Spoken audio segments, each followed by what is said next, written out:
9 స్థానాలకు ఎంపిక. సిట్టింగ్లలో ముగ్గురికి అవే స్థానాలు ఖరారు. పెండింగ్లో ఆదిలాబాద్. గతంలో పోటీ చేసిన, కొత్తగా పోటీ చేసిన వారికి అవకాశము. పలు సీట్లలో కాంగ్రెస్, టీఆర్ఎస్ నుంచి వచ్చే బలమైన నేతల కోసం వెయిటింగ్. భారతీయ జనతా పార్టీ 370 సీట్లు లక్ష్యంగా పెట్టుకున్నది. మిషన్ 370 అనేటువంటి టార్గెట్ పెట్టుకుంది. అబ్కి బార్ 400 పార్ అని ఎన్డీఏకి సంబంధించినటువంటి సీట్లు రావడం కోసం చేస్తున్నది. అయితే కాంగ్రెస్కు ఇతర పక్షాలకు అవకాశం లేకుండా ఎన్నికలలోకి తొందరగా వెళ్ళేటువంటి ప్రయత్నం చేస్తున్నది.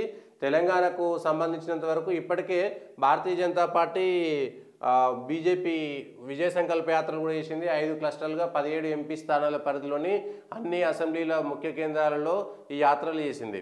దాదాపుగా తెలంగాణలో ఉన్నటువంటి మజ్లిస్ ఉన్నటువంటి 6-7 స్థానాలు తప్ప మిగిలిన అన్ని చోట్ల కూడా భారతీయ జనతా పార్టీ ఇప్పటికే క్లస్టర్లు చేసింది. ఇక ఎంపీ అభ్యర్థుల విషయానికి వస్తే కిషన్ రెడ్డి సికింద్రాబాద్ నుంచి ఉన్నారు.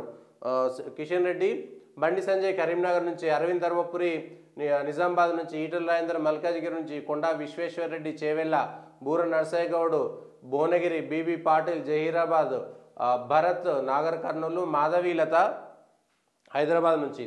ఇక కిషన్ రెడ్డి వరుసగా 3 సార్లు అంబర్పేట ఎమ్మెల్యేగా ఉన్నాడు. తర్వాత సికింద్రాబాద్ ఎంపీగా ఉన్నాడు, కేంద్ర మంత్రిగా ఉన్నాడు, బీజేపీ రాష్ట్ర శాఖ అధ్యక్షుడుగా ఉమ్మడి ఆంధ్రప్రదేశ్కు పనిచేసిండు. అదేవిధంగా తెలంగాణ శాఖ అధ్యక్షుడు కూడా పనిచేసిండు. ఇప్పుడు మళ్ళీ తిరిగి బీజేపీ రాష్ట్ర శాఖ అధ్యక్షుడు ఉన్నాడు. భారతీయ జనతా పార్టీలో పుట్టి పెరిగినటువంటి నాయకుడు కిషన్ రెడ్డి సికింద్రాబాద్ నుంచి మరొకసారి పోటీ చేయడానికి ఆయన అభ్యర్థిత్వం ఖరారైపోయింది.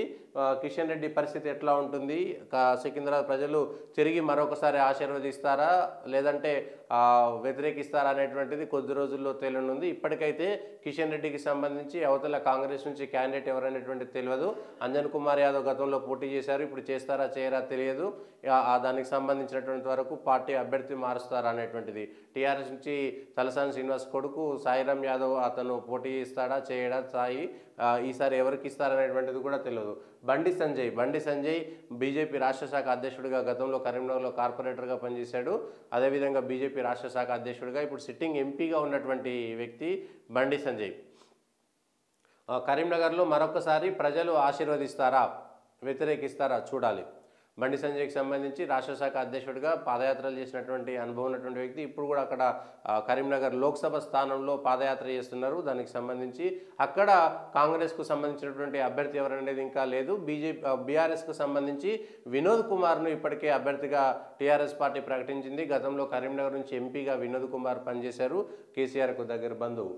ధర్మపురి అరవింద్ నిజామాబాద్ ఎంపీగా కవితను ముఖ్యమంత్రి సీఎంగా ఉన్నటువంటి కేసీఆర్ కూతురు సిట్టింగ్ ఎంపీ కవితను ఓడించి వార్తల్లోకి ఎక్కాడు. ప్రధానంగా డి శ్రీనివాస్ కొడుకుగా ఉన్నా కూడా డి శ్రీనివాస్ ఉన్నటువంటి పార్టీలో అటు కాంగ్రెస్లో కానీ ఆయన చేరినటువంటి టీఆర్ఎస్ నుంచి కాకుండా మోడీ భక్తుడుగా భారతీయ జనతా పార్టీలో చేరి బీజేపీ నుంచి పోటీ చేశాడు. కవిత మీద గెలుస్తారా అని అందరూ పెదవి విరిచినటువంటి సందర్భంలో కవిత మీద గెలిచి చరిత్ర సృష్టించాడు. అక్కడ టీఆర్ఎస్ పార్టీకి అక్కడ ఉన్నటువంటి ముఖ్యమంత్రి కేసీఆర్ కుటుంబానికి చుక్కలు చూపించడానికి విషయాన్ని చెప్పుకోవచ్చు. అట్లా అటు కరీంనగర్లో బండి సంజయ్, ఇటు ఇక్కడ నిజామాబాద్లో కూడా బీజేపీ గెలుస్తుందనేటువంటిది ఎవరు కూడా సోయిలో కూడా ఊహించలేదు. బట్ అక్కడ గెలిచింది.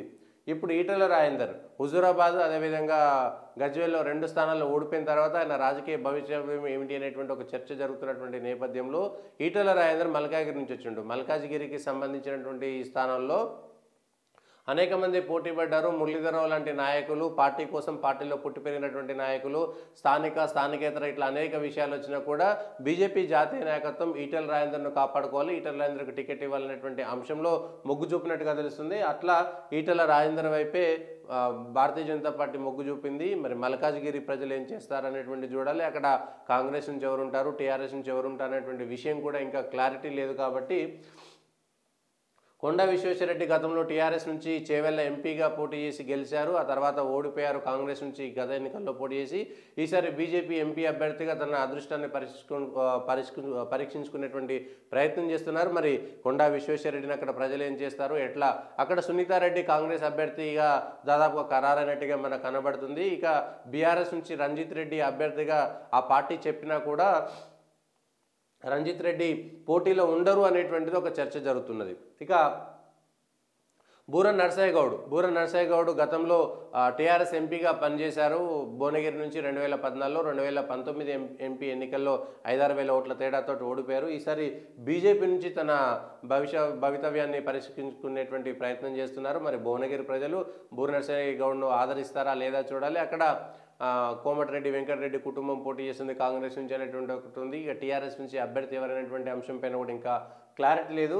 అక్కడ ఉంటుంది బీబీ పాటిల్, సిట్టింగ్ టీఆర్ఎస్ ఎంపీగా ఉన్నటువంటి బీబీ పాటిల్ 2 దఫాలుగా టీఆర్ఎస్ పార్టీ నుంచి ఎంపీగా ప్రాతినిధ్యం వహిస్తున్నారు జహీరాబాద్ నుంచి. మరి జహీరాబాద్లో సిట్టింగ్ ఎంపీగా ఉన్నటువంటి వ్యక్తి పార్టీ మారడంతో గెలుస్తారా లేదా, బీజేపీ శ్రేణులు సహకరిస్తాయా, మోడీ వేవ్ కలిసి పనిచేస్తుందా, అక్కడ కామారెడ్డిలో వెంకటరమణారెడ్డి గెలిచినటువంటి చరిత్ర కూడా ఉన్నది. కాబట్టి జహీరాబాద్లో ఈసారి భారతీయ జనతా పార్టీ వర్సెస్ కాంగ్రెసే ఉంటుంది. టీఆర్ఎస్ 3వ ప్లేస్లో ఉండేటువంటి అవకాశం ఉంది. కాబట్టి వెంటనే పార్టీ మారి బీజేపీలోకి వచ్చినటువంటి నేపథ్యంలో మరి జహీరాబాద్లో ఆయన ఎట్లా ఉండబోతుంది, గెలుస్తారా లేదా. భరత్ సిట్టింగ్ ఎంపీ రాములు కొడుకు, నాగర్ కర్నూలులో సిట్టింగ్ ఎంపీ రాములు కొడుకు. రాములు గత కొద్ది సంవత్సరాలుగా తన కొడుకు రాజకీయ భవిష్యత్తు కోసం ఆలోచిస్తున్నారు. తను రిటైర్ అయిపోయి ఇక కొడుకుకు రాజకీయం అప్పచెప్పాలన్నటువంటి ప్రయత్నంలో ఆయన కలుపు జెడ్పీటీసీగా ఉన్నారు. ఆ జెడ్పీటీసీ నుంచి ఇప్పుడు ఎంపీ అభ్యర్థిగా వెళ్ళిపోయారు. టీఆర్ఎస్ పార్టీ నుంచి సిట్టింగ్ ఎంపీగా ఉన్నటువంటి రాములు వాళ్ళ కొడుక్కి ఎమ్మెల్యే టికెట్ కూడా ఆశించారు. ఎమ్మెల్యే టికెట్ ఇవ్వకపోవడంతో టీఆర్ఎస్ పార్టీతోటి అంటిముట్టనట్టుగా ఉంటున్నారు. ఇటీవల జరిగినటువంటి నాగర్ కర్నూలు సమావేశంలో కూడా ఆయన టీఆర్ఎస్ను బహిష్కరించారు. ఇప్పుడు బీజేపీ నుంచి వచ్చారు. మాధవీలత హైదరాబాద్ నుంచి ఉన్నటువంటి మాధవీలత హైదరాబాద్లో గత 2 దఫాలుగా బీజేపీ నుంచి భగవంతరావు పోటీ చేశారు. ఈసారి మార్చి ఒక మహిళా సెంటిమెంట్ ఇస్తే బాగుంటుందా, ట్రిపుల్ తలాక్ పేరు మీద తెలంగాణలోనూ ముఖ్యంగా హైదరాబాద్ పార్లమెంట్ సెగ్మెంట్ కింద అనేక మంది మహిళలు ఇబ్బంది పడ్డారు. ఒక మహిళకి ఇస్తే ముస్లిం మహిళల్లో కనీసం ఒక 15-20% మంది ఓటింగ్ మాధవీలతకు వస్తుందనేటువంటి ఒక ఆశ బీజేపీ చూస్తుంది. అదేవిధంగా ఆమె గత 3-4 సంవత్సరాలుగా హైదరాబాద్ పార్లమెంట్ సెగ్మెంట్లోనే అనేకమైనటువంటి కార్యక్రమాలు చేస్తున్నారు. రాజాసింగ్ అక్కడ పోటీ చేయడానికి ఇష్టపడలేదు కాబట్టి మాధవీలతకు టికెట్ వరించినటువంటి విషయం చెప్పుకోవచ్చు. మరి ఓవైసీని ఓడిస్తారా అనేటువంటి అంశాన్ని చూడాలి. అక్కడ ఎట్లా ఉండబోతున్నది.